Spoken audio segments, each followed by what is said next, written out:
Halo semua, selamat datang di Saryati Channel. Teman-teman, kemarin kan kita membahas tentang Jawa dan Bugis adalah bagian Melayu. Kalau teman-teman yang baru datang ke akun ini, bisa tonton videonya ini linknya. Tonton itu dulu, baru ke sini biar paham korelasinya. Nah, kali ini saya mau membahas tentang Bugisnya ya. Saya tekankan di Bugisnya. Kenapa? Karena saya menemukan satu video yang menjadi alasan kenapa sih sebagian dari orang Malaysia itu menganggap Bugis adalah bagian dari suku Melayu. Nggak usah lama-lama, kita tonton aja dulu videonya.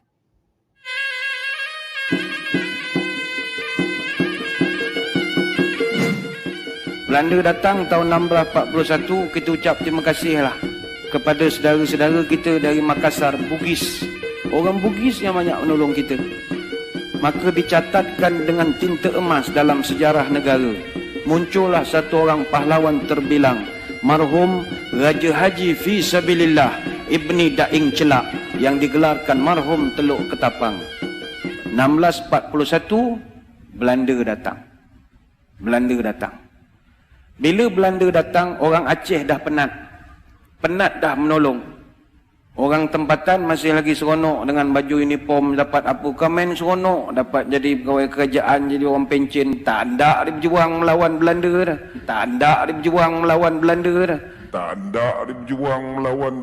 dah.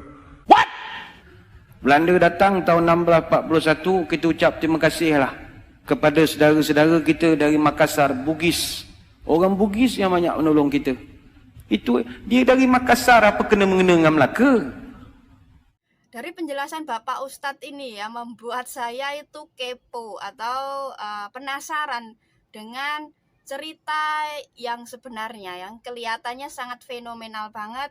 Bahkan cerita ini menjadi cerita atau sejarah yang sangat terkenal di Malaysia sampai detik ini. Bahkan saya juga membaca tentang sejarah ini sedikit, bahwa di Johor khususnya itu ada museum khusus yang menyimpan arsip-arsip atau yang menyimpan sejarah tentang pelayar dari suku Bugis ini. Dan saya menemukan satu video lagi, tapi biar fair aja ya, kita lihat cerita versi orang Malaysia. 3, 2, 1, play. Okey, so ini kita nak sembang pasal 5 puteri Bugis bersaudara yang mana mereka ni kan telah menolong kerajaan Johor pada suatu ketika dahulu tau. Okey, so cerita ni bermula selepas kemangkatan Sultan Mahmud mangkat di Julang. Okey, so sekitar abad ke-17 ke-20, waktu tu di selatan Sulawesi kita ada masyarakat Bugis. Okey, ada seorang raja nama dia Opu Daeng Rilaga. Opu Daeng Rilaga ni merupakan dikatakan seorang putera diraja yang mempunyai susur galur dengan keturunan puteri Balkis yang hidup pada zaman Nabi Sulaiman. Okey, so waktu tu kan masyarakat Bugis yang terletak di Sulawesi ni kan pernah menerima ancaman Belanda tau. So apa yang diorang buat adalah kebanyakan masyarakat Bugis diorang melarikan diri ataupun berpindah ke tempat lain sebab diorang tak nak duduk dalam keadaan kiranya dijajah oleh orang lain lah kan. Opu Daeng Rilaga ni dia merupakan seorang pelayar. Okey, by the way kan saya nak cakap tau, orang-orang Bugis ni dia ada kelebihan tau. Kelebihan dia adalah mereka sangat handal dalam berlayar. Okey, memang handal gila sampai dikatakan kalau orang-orang Bugis pergi berlayar, kalau dekat laut memang tu ada ombak ke, ada badai ke, diorang takkan berpatah balik, diorang akan still continue pergi berlayar. Itu diorang punya kelebihan orang Bugis. Begitu juga macam dengan Opu Daeng Rilaga ni, dia ada mempunyai 5 orang anak. Pertama kita ada Opu Daeng Perani, kedua kita ada Opu Daeng Menambun, ketiga kita ada Opu Daeng Merewah, keempat kita ada Opu Daeng Celak, yang kelima kita ada Opu Daeng Kemasi.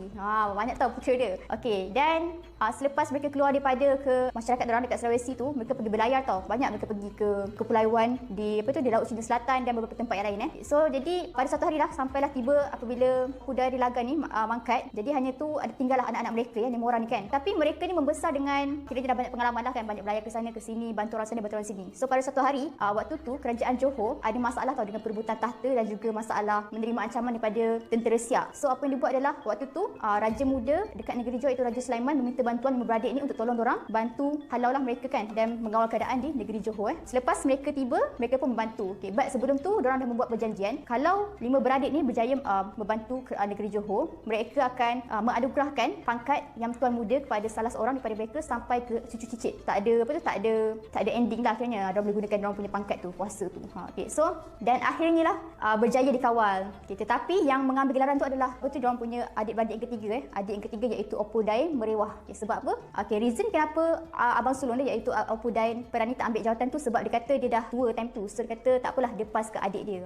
Kita nak cerita sikit lah pasal sikit adik-beradik ni kan. Okay, so first yang Opu Dain Perani ni kan, dikatakan selepas dia dah menolong negeri Johor tu, tentu dia banyak membantu pula Sultan Kedah. Dia banyak menguasai kenderaan negeri Johor untuk melawan suatu ancaman yang diterima oleh negeri Kedah. Okay, sampai kan untuk membalas jasa Sultan Johor pun mengahwinkan dia punya adik dia dengan Opu Dain Perani ni. Okay, untuk Opu yang kedua pula Opu Dain Menambun. Okay, Opu Dain Menambun ni dia dikatakan selepas menolong kerajaan Johor, dia berpindah ke Kalimantan dan menetap ke sana. Okay, yang ketiga kita ada Opu Daeng Marewah. So Opu Daeng Marewah ni lah yang menjadi yang di-Pertuan Muda untuk kerajaan Johor time tu. So waktu tu dia juga adalah orang yang terlibat dalam pertabalan Sultan Terengganu yang pertama. Yang keempat kita ada Opu Daeng Celak. Okay, Opu Daeng Celak ni dia special sikit tau. Sebabnya waktu tu kan pernah diceritakan one day Opu Daeng Celak ni dia bermimpi. Okay, mimpi tu saya tak nak cerita, dia macam sensitif sikit lah. Okay, tapi maksud mimpi tu orang cakap keturunan Daeng Celak ni akan menjadi pemimpin-pemimpin yang hebat pada suatu hari nanti. Dan memang betul sebabnya 6/10 daripada dinasti untuk Yang Tuan Muda kerajaan Johor time tu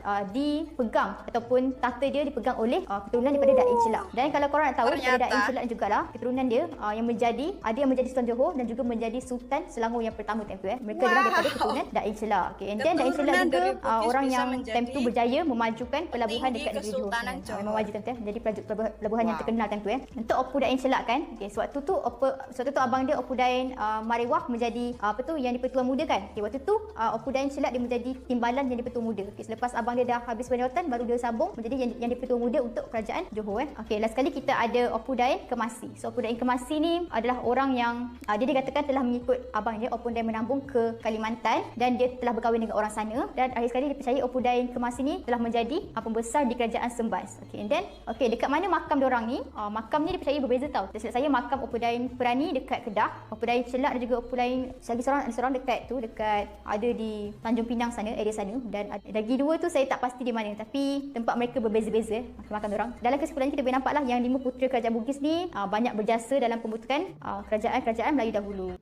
Dari cerita sejarah tentang pelaut yang berasal dari suku Melayu ini, kita bisa lihat ya betapa fenomenalnya para pejuang yang berasal dari tanah Bugis ini, atau berapa besarnya jasa orang Bugis ini untuk kesultanan atau kerajaan di Malaysia.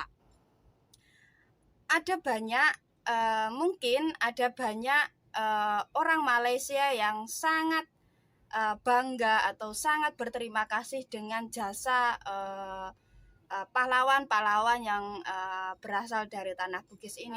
Tapi mungkin ada juga beberapa dari mereka atau mungkin ada beberapa dari oknum orang Malaysia yang tetap bangga dengan jasa para orang Bugis ini, tapi sekaligus terlalu gengsi untuk menyebut nama Indonesia.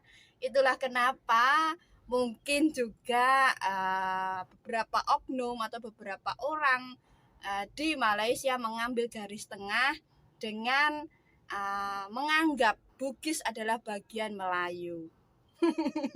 Rada lucu ya nalarnya, tapi ya mungkin inilah penyebab aslinya.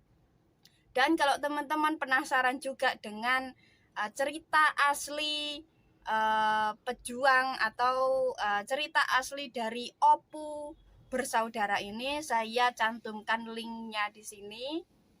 Teman-teman bisa lihat di sini ya. Itu cerita versi versi global atau versi luas tentang perjuangan atau cerita hidup dari Opu bersaudara ini. Ya, demikian penjelasan dari saya. Semoga bisa diambil kesimpulan dan kita bisa belajar sedikit tentang sejarah juga ya. Dari cerita-cerita ini kita bisa mengambil kesimpulan juga bahwa ternyata penting banget untuk kita memahami atau belajar sedikit tentang sejarah di kehidupan masa lalu. Kenapa? Karena sejarah di masa lalu adalah bagian dari diri kita dan bagian dari jati diri kita. Jadi sebagai orang yang mempunyai jati diri penting untuk mengetahui atau belajar sedikit tentang jiwa kesatria orang-orang yang terdahulu ya, untuk kita amalkan di kehidupan sehari-hari. Bahkan cerita dari sejarah-sejarah masa lalu atau pejuang-pejuang dari masa lalu bisa kita ambil untuk kita ceritakan kepada anak cucu kita bahwa kita mempunyai nenek moyang atau orang terdahulu yang mempunyai jiwa kesatria yang tangguh. Kenapa sejarah penting diceritakan untuk anak? Karena ini bisa membangun jiwa patriotisme pada diri anak ya, dan juga sekaligus membangun percaya diri pada diri anak dan merasa mempunyai kebanggaan kepada dirinya sendiri karena mempunyai nenek moyang yang sedemikian hebat, bahkan mempunyai rasa cinta kepada tanah air yaitu Indonesia. Sekian video dari saya, semoga teman-teman bisa mengambil pelajaran. Saya juga belajar. Terima kasih sudah menonton. Jangan lupa like, subscribe, dan komen.